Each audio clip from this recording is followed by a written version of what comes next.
Bonsoir tout le monde, bonsoir chers participants, bonsoir c'est Hatim Ibn Talib.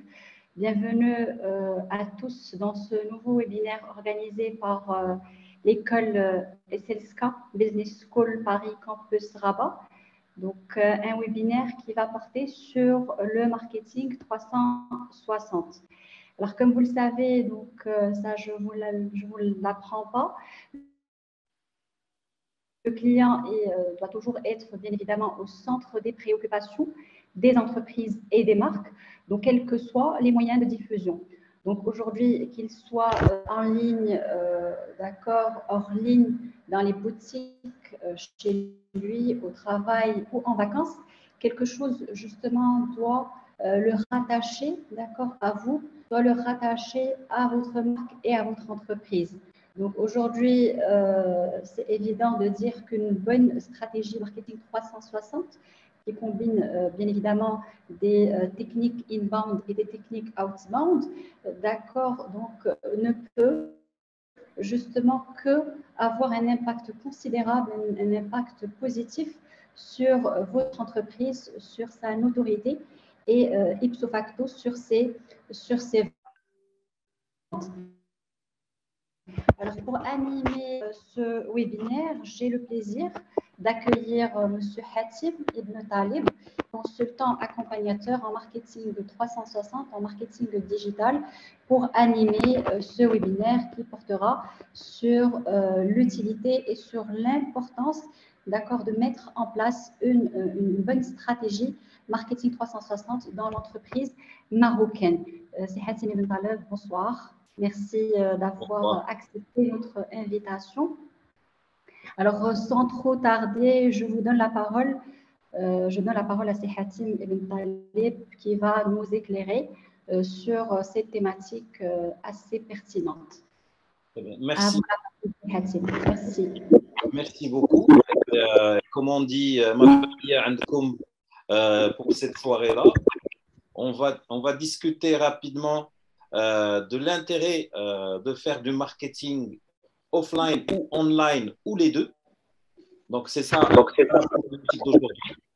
Alors, moi, ce que je voudrais faire, c'est que vous inviter à interagir avec moi pour qu'on construise ensemble le contenu de ce webinaire et pour qu'on sorte tous ensemble avec un résultat, avec une résolution par rapport à nos activités dites marketing et communication. Alors, avant de démarrer, moi, je voudrais partager avec vous rapidement une petite vidéo que j'avais trouvée récemment sur Internet. C'est une vidéo, je vais pas beaucoup expliquer qu'est-ce que c'est, je vais vous laisser la voir et puis par la suite, on va en discuter et je vais vous dire un peu l'histoire qu'il y a derrière. Donc, moi, je vais partager mon écran rapidement. Donc là, je suis sur mon navigateur et puis, voilà, très, très bien. Donc, je vais partir à la vidéo pour la partager avec vous. Juste une petite seconde. Très bien. Alors, si vous n'arrivez pas à voir le contenu, vous me le dites. Est-ce que c'est apparent pour vous?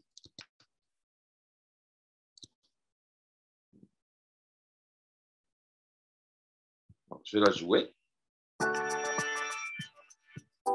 Hi, and welcome to this very natural setting.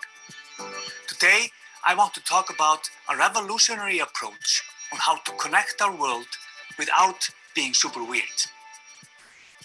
Some said it's not possible. Some said it's out of reach. To them, we say it's already here. Seriously, look, it's right here. And what do we call this not-so-new chapter in human connectivity? The Iceland Verse.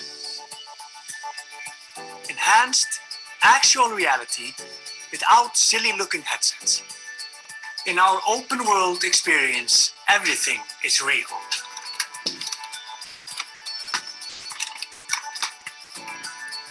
And has been for millions of years.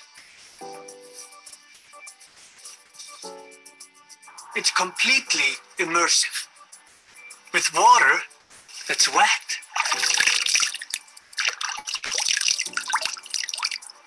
with humans to connect with. You're human, right? Isn't she funny? In the Iceland verse, there's real moss you can look at, but please don't touch. It's very delicate. Skies you can see with your eyeballs. Volcanic rocks you can caress. Really big geysers you can observe from a safe distance. Birds you can watch. They're really cute, but a bit stupid. Waterfalls you can stand near, like this one, that one, this one, that one, and even this one. Horses you can ride, with hair you can touch. The Iceland verse is a world with possibilities so endless, they'll be here forever. So join us today, or tomorrow, or whenever. We are really easygoing. Now, please enjoy our logo.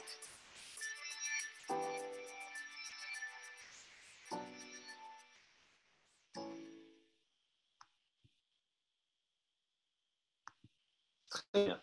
Donc, ce que vous avez vu maintenant, c'est une vidéo parodiée et qui What is the largest country in South America? Voilà, très bien. Donc, c'est une vidéo qui parodie l'annonce du patron de Facebook du nouveau Metaverse.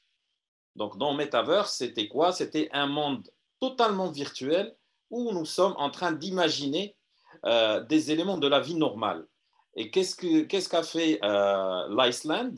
Ils ont pris cette vidéo, ils ont repris les mêmes codes de la vidéo pour la partager, pour justement promouvoir leur territoire.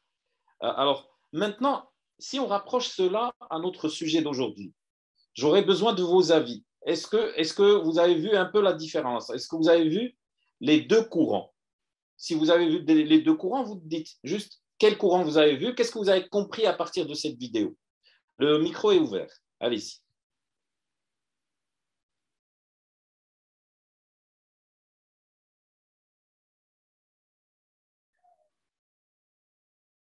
Qui c'est qui voudrait bien participer et donner son avis par rapport à cette vidéo? Est-ce qu'il y a un rapprochement entre deux univers? Est-ce que vous avez vu ça? Est-ce que vous avez vu quelque chose qui vous inspire? Allez-y.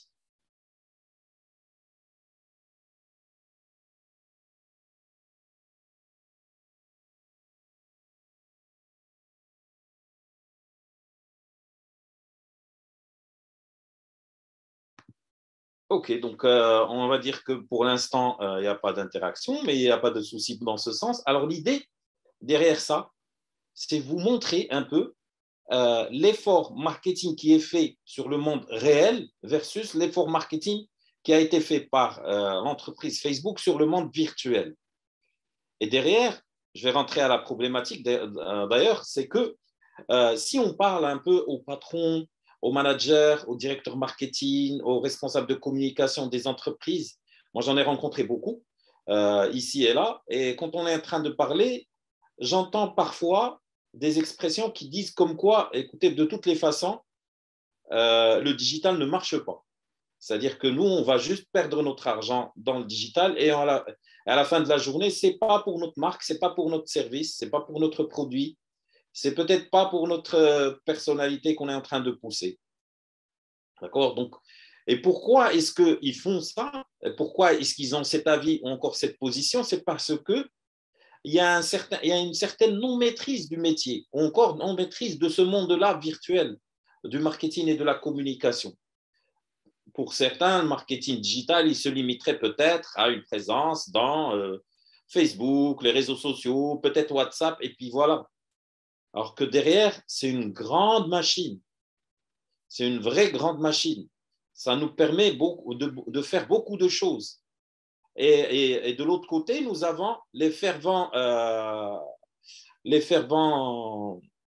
players ou encore, nous avons les gens qui disent comme quoi ben, le marketing digital, c'est ce qu'il faut maintenant. De toutes les façons, le marketing offline, c'est pas. Quand on dit marketing offline, c'est-à-dire le marketing classique qu'on avait l'habitude de faire, c'est-à-dire utiliser tous les médias non digitaux pour communiquer un message ou pour communiquer quelque chose.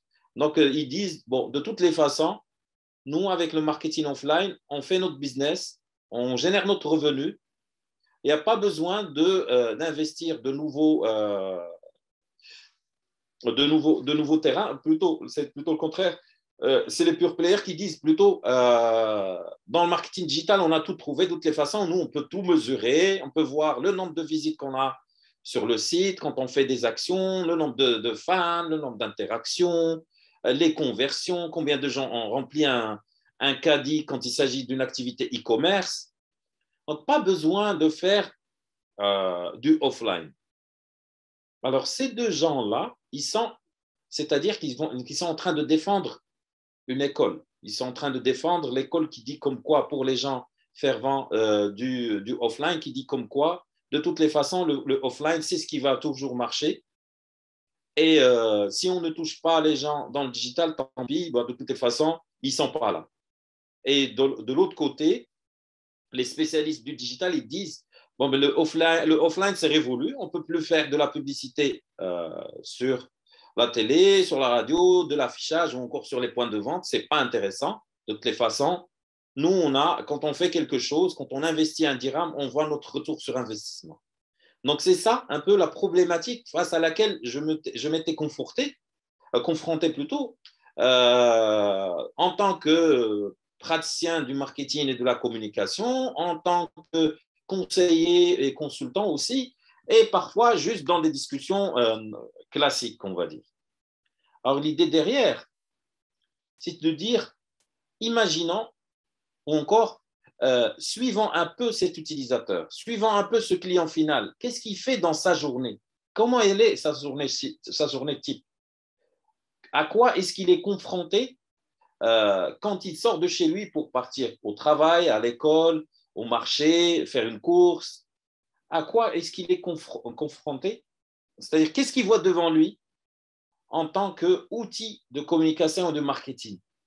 Moi, je peux vous dire que à la sortie, première chose, je pourrais voir un peu les panneaux publicitaires dans la rue. Ça, c'est une première chose. Les panneaux lumineux aussi.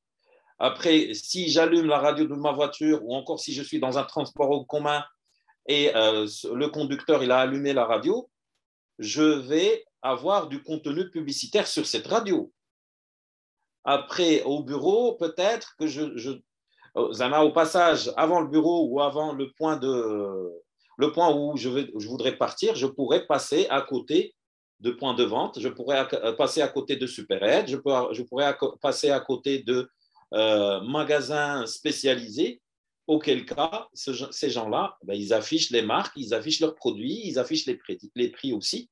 Donc, c'est aussi un moyen de communication ou là, un vecteur de communication qui va me passer un message un message clé.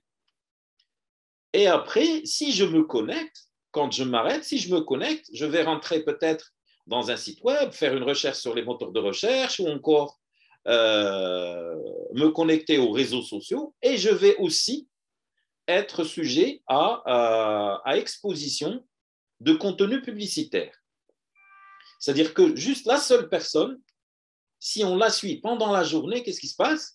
C'est qu'elle va être confrontée avec du contenu dit marketing offline, c'est-à-dire une enseigne de magasin, un panneau publicitaire, un spot radio, peut-être à la télé au soir, ou encore un flyer qu'on va lui remettre juste à côté de l'opticien du coin quand il passe, par exemple.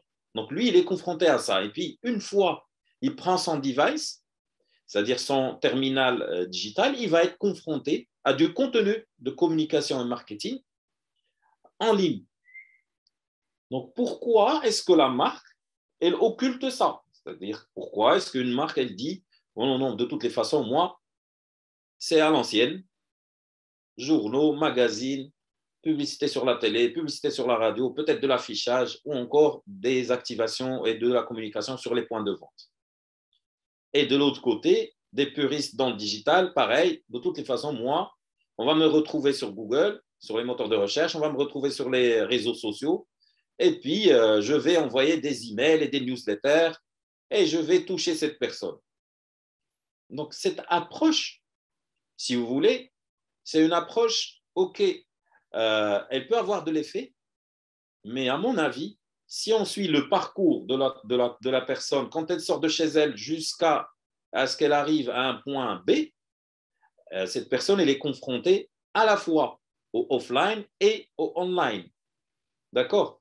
Donc, si vous voulez, moi, je vais partager avec vous une histoire que j'avais vécue dans le temps, dans tous mes débuts, en tant qu'assistant marketing, puis responsable marketing. À un certain moment, j'ai été dans le monde du tourisme et c'était là où j'ai mis le pied dans le marketing dit opérationnel et le marketing digital à la fois. C'est-à-dire en 2004, pendant la période entre 2004 et 2009, j'ai commencé à connaître qui est peut-être Booking.com, qui est Expedia, qui sont les pure players du digital et qui sont aussi les voyagistes de la place.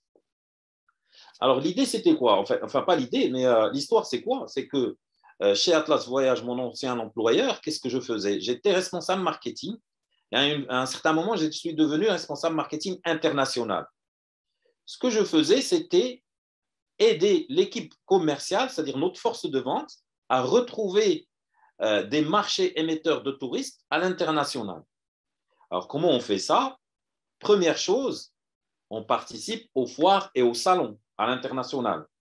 Nos commerciaux par thématique, c'est-à-dire que ce soit pour le voyage réceptif ou pour le tourisme réceptif ou encore pour le tourisme d'affaires ou pour le tourisme d'événementiel, il y avait un certain nombre de salons auxquels l'entreprise a participé pendant l'année.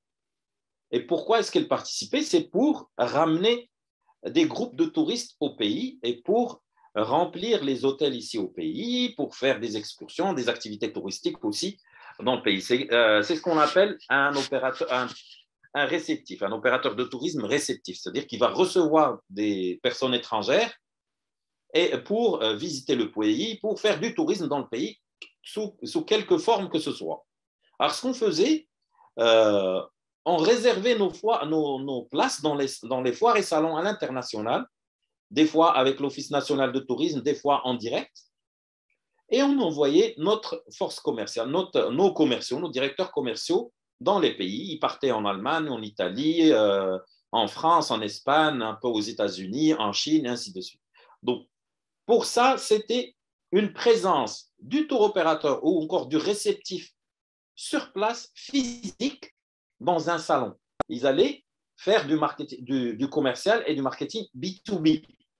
Mais pour informer ces gens-là, pour qu'ils viennent les voir, pour qu'ils viennent leur rendre visite, pour qu'ils viennent peut-être exprimer leurs besoins d'achat de prestations touristiques au Maroc, ce qu'on devait faire, c'est un peu les informer. Bon, vous allez me dire, pour les informer, on pourra peut-être passer des coups de téléphone. Je vais vous dire que ça va être très, très, très coûteux. Et à l'époque, ce qu'on faisait, c'était on créait des newsletters pour envoyer à ces prospects-là, c'est-à-dire que chaque directeur commercial avait sa propre base de données, et il envoyait des newsletters ou encore une invitation pour le rejoindre au salon Intel, au stand Intel de telle période à telle période. En parallèle à ça, ce qu'on faisait aussi dans le online, c'est que nous avons créé des signatures, c'est-à-dire des petites bannières qu'ils mettaient dans leur mail, dans toute leur correspondance avec tous les opérateurs, qui soient locaux ou internationaux. Il y avait une petite bannière qui disait comme quoi l'entreprise participe à un salon au niveau international de telle date à telle date, et voici le numéro de stand, et voici le commercial ou le directeur commercial qui va y être pour vous expliquer un peu la magie de ce pays qui s'appelle le Maroc. Et puis derrière, une fois il revenait, qu'est-ce qu'on faisait? On envoyait des messages de remerciement, encore une fois, à cette base de données. Donc, ce que je voulais vous dire ici, pour ce cas-là, pour le cas d'Atlas Voyage, c'est qu'on partait sur un mode offline, c'est-à-dire la participation dans un salon, dans un stand à l'international, et on accompagnait cette présence pour remplir justement le stand, et pour après remplir le cahier de commande, on accompagnait ça avec des actions de communication et de marketing digital.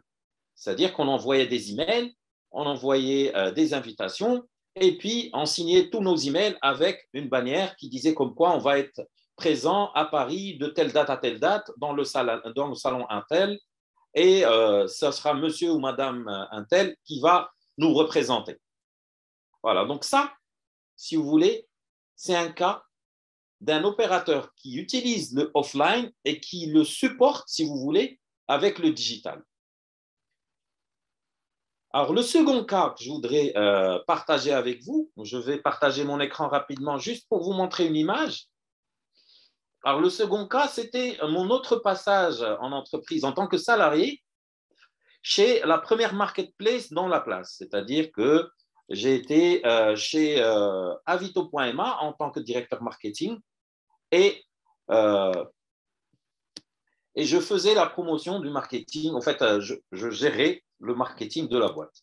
Alors, je vais partager avec vous le petit article que j'avais partagé dans le temps. À un certain moment, je voulais rédiger des articles, mais voici l'histoire. Donc, si vous voyez ici, ce sont 2 voitures d'occasion qui sont mises dans un stand qui appartenait à l'époque à Avito. Alors, voici un peu l'histoire.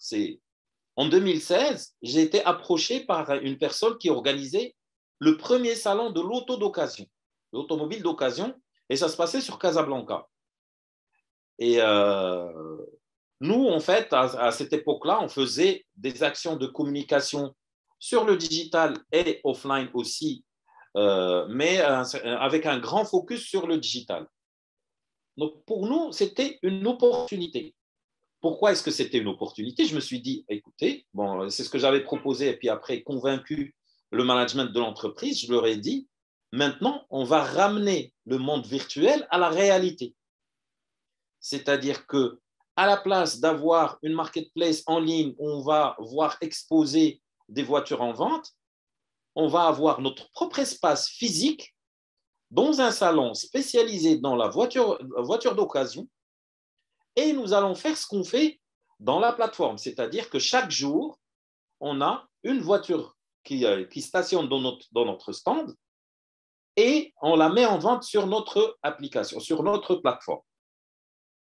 Alors, pour ça, j'avais 3 types de cibles. Alors, première cible, c'était l'utilisateur, c'est-à-dire l'utilisateur de la plateforme, de la marketplace, qui voudrait peut-être vendre ou acheter un véhicule d'occasion de bonne qualité.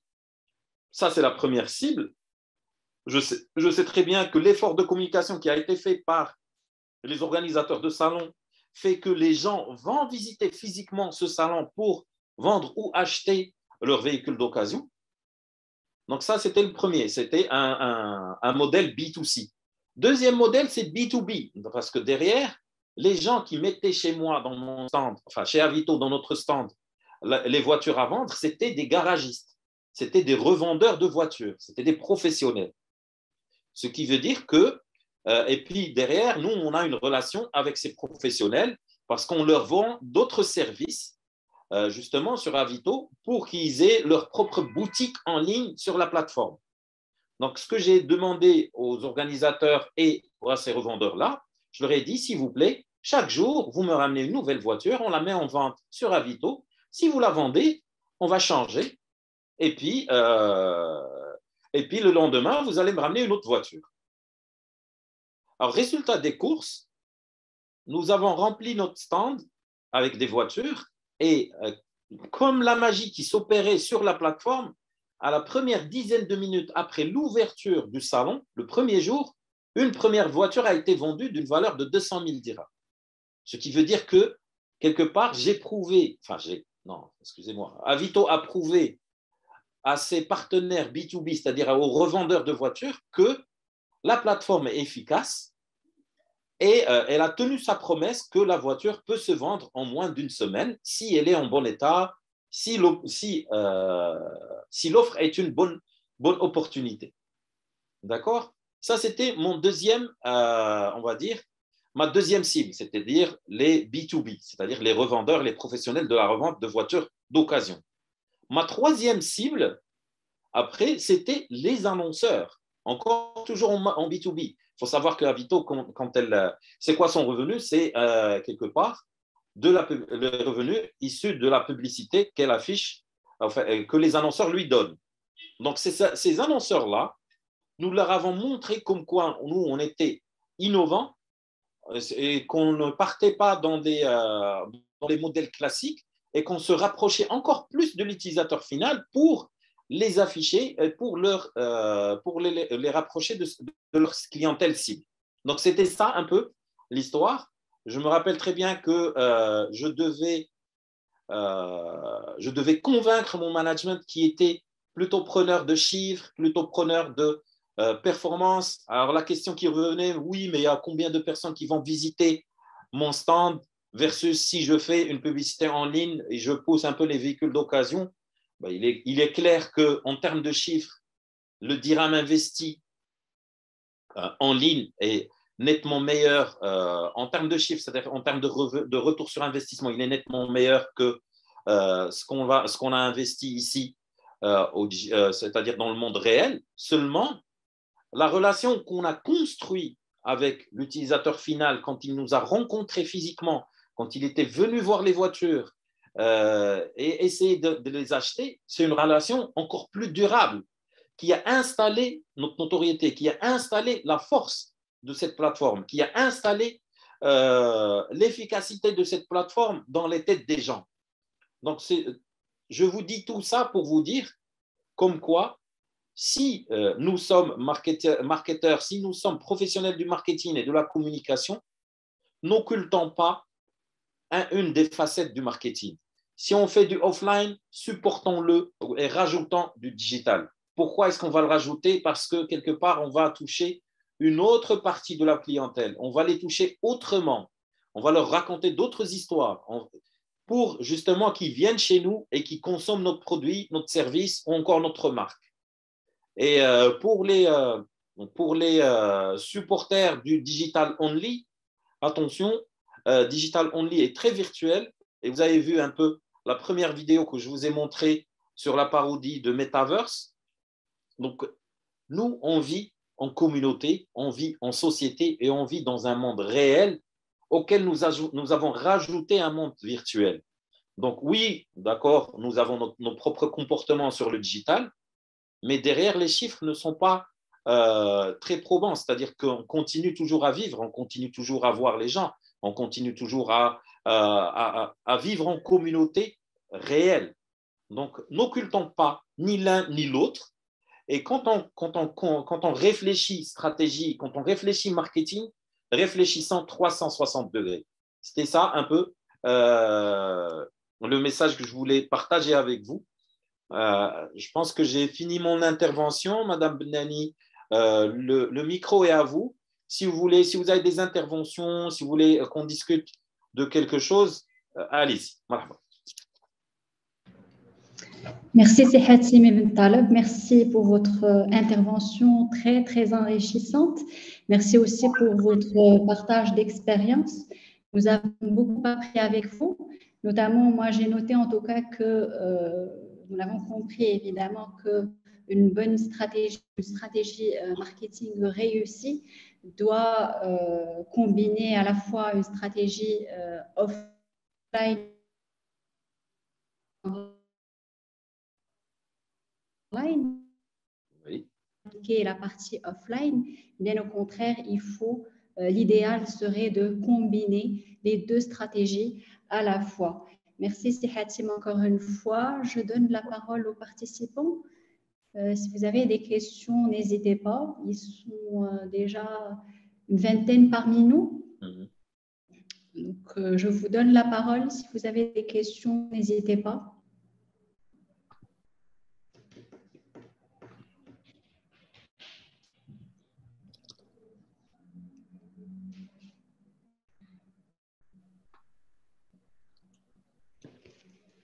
Ah, je pense qu'ils ont tout compris. D'ailleurs, votre intervention a été bien enrichissante. Je pense que si Amine elle a levé la main, donc allez-y, si Amine. Oui, c'est Amine, à vous la parole. C'est Amine Saoudi. Voilà, allez-y. Salam alaikum, merci beaucoup. Merci pour cette présentation, c'est vraiment super intéressant. Moi, je n'ai pas vraiment de questions, mais je voudrais qu'on revienne sur deux points principaux. C'est d'aborder détailler la complémentarité de la communication offline et online, parce qu'aujourd'hui le dit, et de préciser ce que vous appelez le virtuel. Personnellement, je ne vois rien de virtuel dans le marketing digital.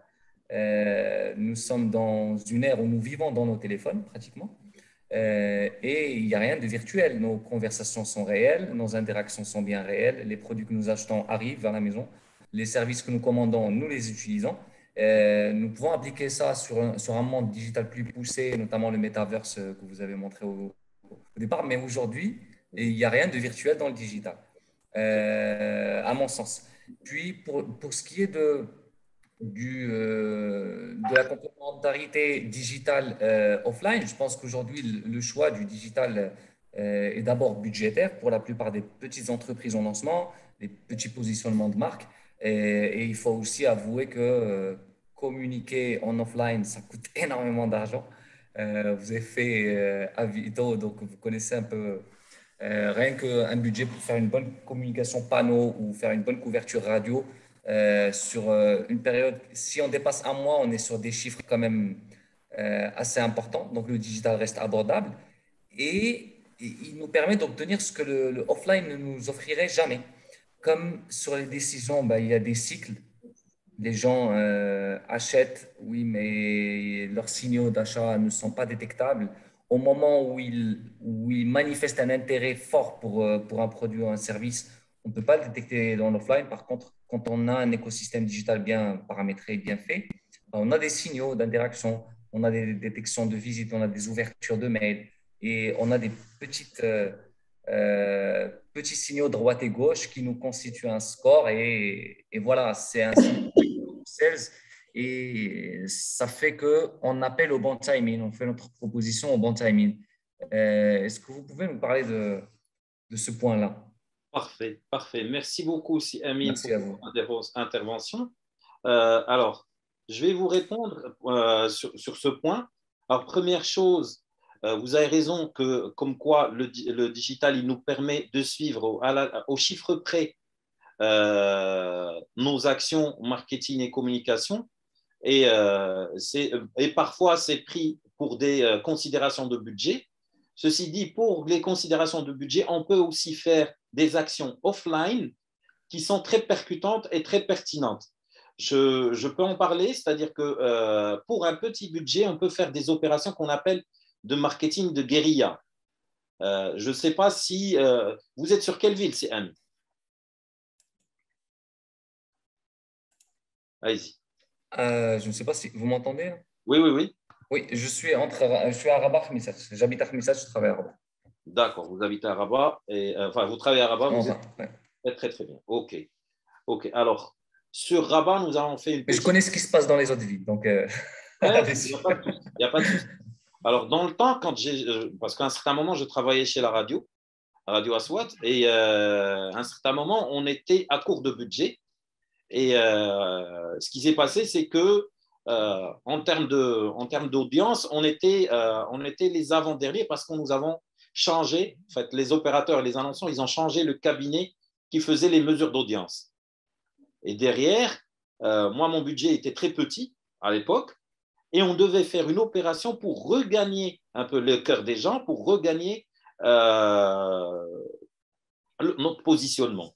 Alors, ce qu'on a fait, on a fait deux grandes actions offline qui ne coûtaient pas très cher, dans le sens où, je ne sais pas si vous êtes parti sur Fez ou encore Souera pendant les festivals, pendant la période 2012.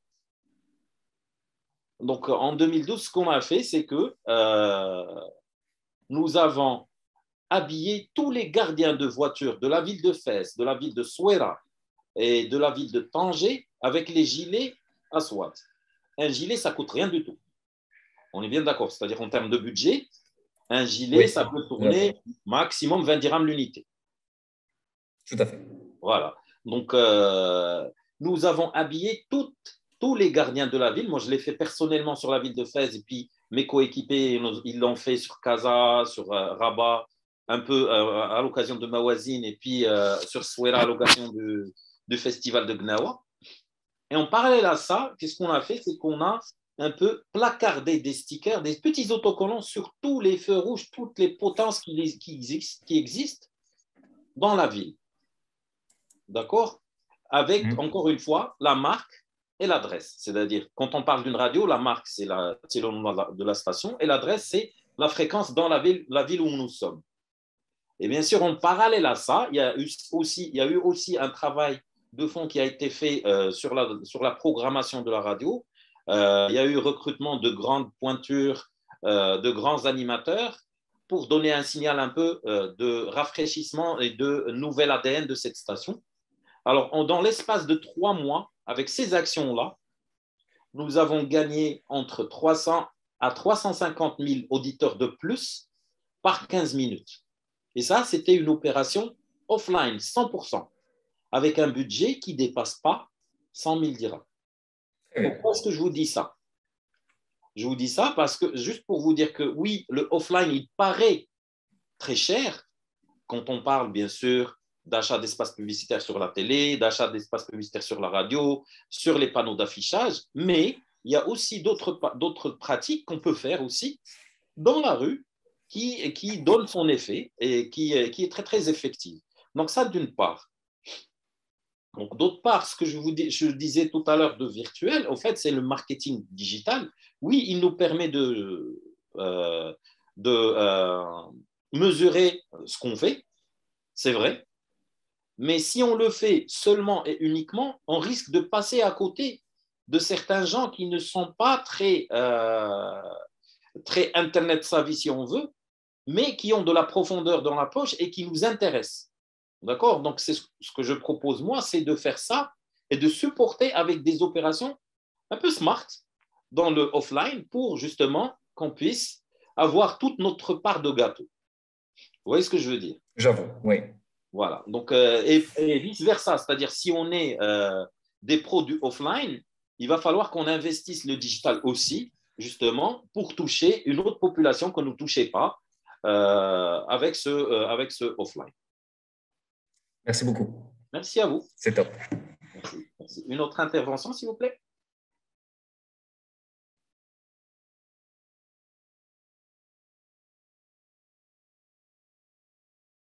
Si Sharif, allez-y. Ouvrez votre micro et allez-y.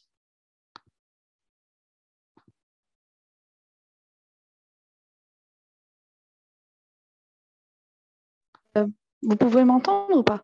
Oui, oui, oui, oui. Ah, d'abord, merci beaucoup pour cette présentation. C'est vraiment très informatif et très intéressant. Merci. D'abord, j'ai trop aimé l'exemple que vous avez donné des stickers que vous avez collés dans les rues. Et je me demande si vous pouvez me donner des autres idées comme ça, avec des petits budgets. Voilà. On peut en parler en aparté, c'est-à-dire qu'il faudrait que je comprenne un peu votre problématique et on pourra en discuter. C'est-à-dire que des opérations pareilles, il y en a pas mal. Et puis après, c'est quelle est votre activité, quel est votre business, c'est qui votre cible, et on choisit et on cherchera ensemble comment les toucher. Oui, allez-y. C'est un site. C'est un site pour livraison des gâteaux. Ok. Je viens de commencer, donc je ne sais pas vraiment qu'est-ce que je dois faire dans le marketing et tout. Et voilà, j'ai trop aimé l'idée des stickers et avec le code HEQ. J'ai oublié le nom. Vous avez oublié? Oui. Le code pour qu'il installe l'application. Ah oui, le QR code, ok, oui. Le QR code.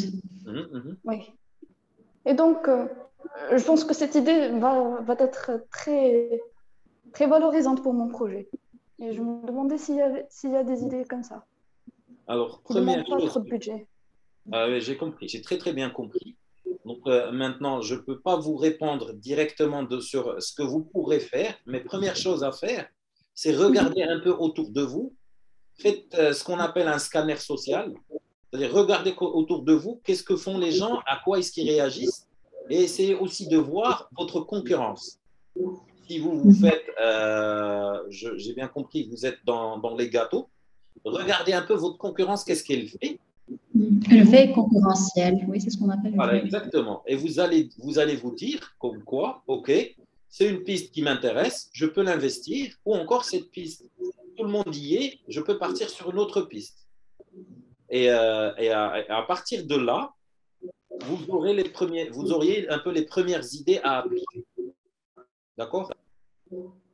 D'accord, merci beaucoup. Merci à vous. Merci à vous. Une autre intervention, s'il vous plaît?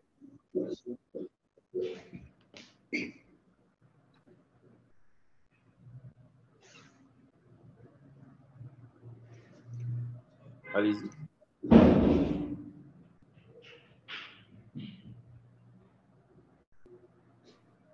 D'autres interventions avant de clôturer le webinaire?